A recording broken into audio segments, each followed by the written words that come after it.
Good evening, students of 10th class. How are you all? Students, today we will study, we will learn about a new concept, a new literary phenomena, a very popular, very interesting phenomena of the literature, that is poetry. You see, students, each and every language, either it is a national language, mother tongue, Hindi, or the regional languages of any country, or their national languages, their national mother tongue, are having their own literature, their own poetry. And in India, you all know that we study our mother tongue literature and the regional languages literature is studied by the students of respective regions, and a common languages here, as we see and we all know, that is English.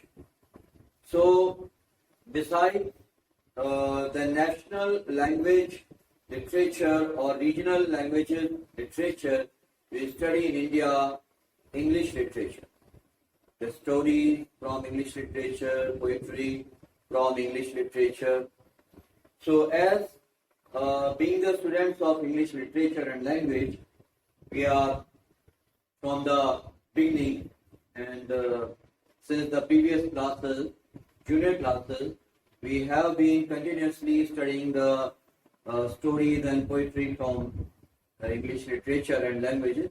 So in that sequence, today we will learn about a poem composed by an American poet, Robert Frost, very prominent, eminent poet from America, Robert Frost. He is called a nature poet, like in India, Sumitranandan Pant, Prakriti Ka Kavi, we call Mr. Sumitranandan Pant. So likewise, Mr. Robert Frost is nature's poet, and usually he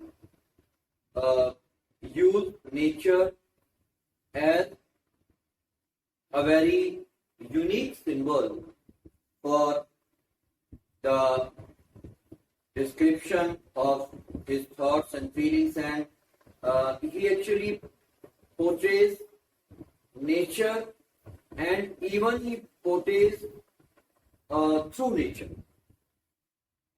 his thoughts and feelings and ideas and principles, whatever the concept is. So this poem, Dust of Snow, and along with another poem is a part of this one chapter, that is Fire and Ice. We will study later. Both poems are short poems, having 2 stanzas with, I think, 4 lines in each stanza. So in that sequence, the first poem, Dust of Snow. So first I will make you a reading of the poem, and then I will explain it. So listen very carefully this poem, and I'm going to write here this poem. The way a crow, just wait.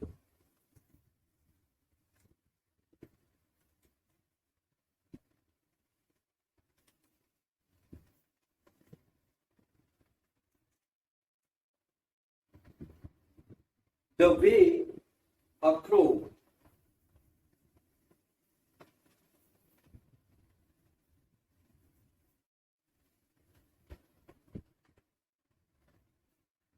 shook down on me,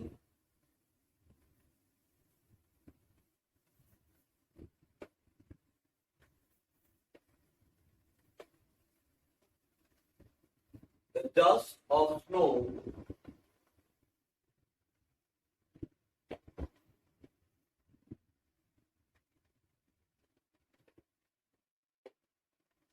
from a hemlock tree.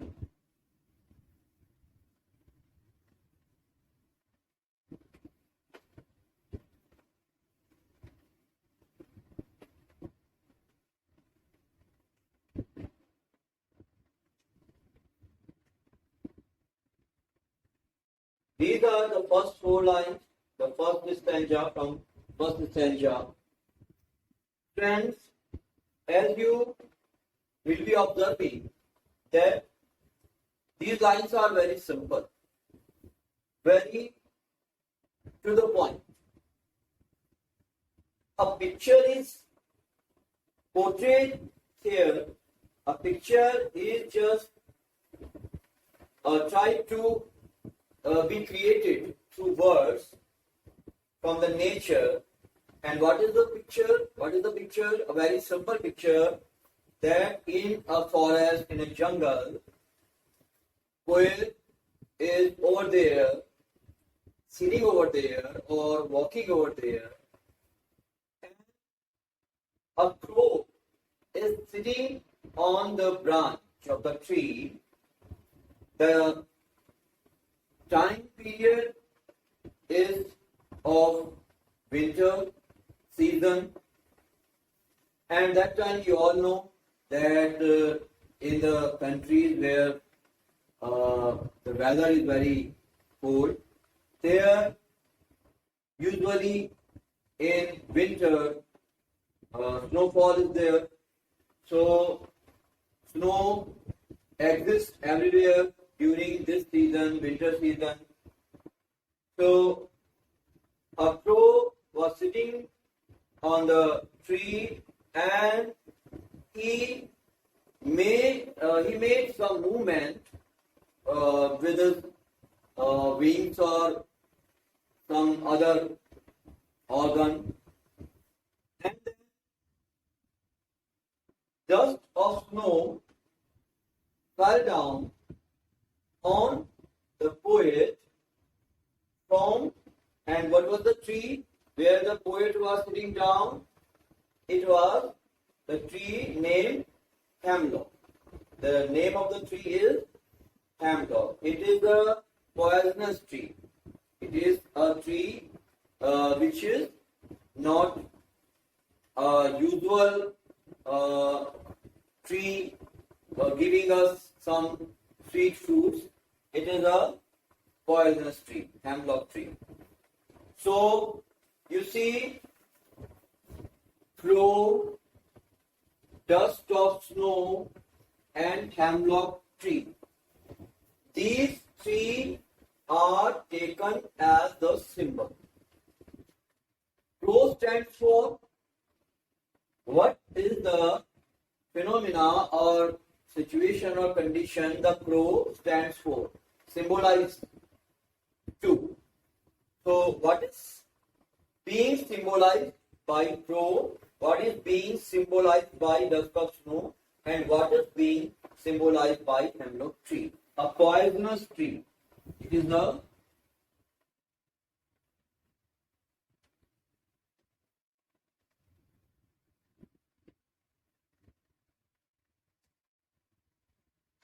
the poisonous tree. Okay, ये एक विषैला वृक्ष है और ये जो बर्फ है, स्नो है और क्रो, कौवा. These three symbolize different phenomena. The crow stands for the natural activities of nature, what happens in the nature. So crow is the symbol of nature's love, nature's care, प्रकृति का संरक्षण, प्रकृति का स्नेह, प्रकृति का सहारा, सपोर्ट, उसको या प्रकृति में होने वाली कोई भी एक्टिविटीज, उसको ये क्रो रिप्रेजेंट करता है. And dust of snow is the symbol of impact और इफेक्ट ऑफ दैट एक्टिविटी. यानी प्रकृति की किसी भी गतिविधि का जो प्रभाव पड़ता है उसको ये डस्ट ऑफ स्नो रिप्रेजेंट करता है. और hemlock tree is the symbol of this poisonous world. This world with obstacles, this world with difficulties, this world with hurdles and many kinds of bad omens, other negative things, negativity overall. So the word of negativity, where a very little happiness and very much unhappiness, very much sadness is over there. So hemlock tree is the symbol of that poisonous or negative word, where there is fear, where there is grief, where there is sadness. So what these four lines symbolize at all? These lines symbolize that when a person feel upset, feel down, feel in distress for some reason, for this reason or for that reason, for personal reason or for other reasons, then he escape from the world and go for the search of peace in the lap of nature. He always go far from the world. He always escape from the world and search peace.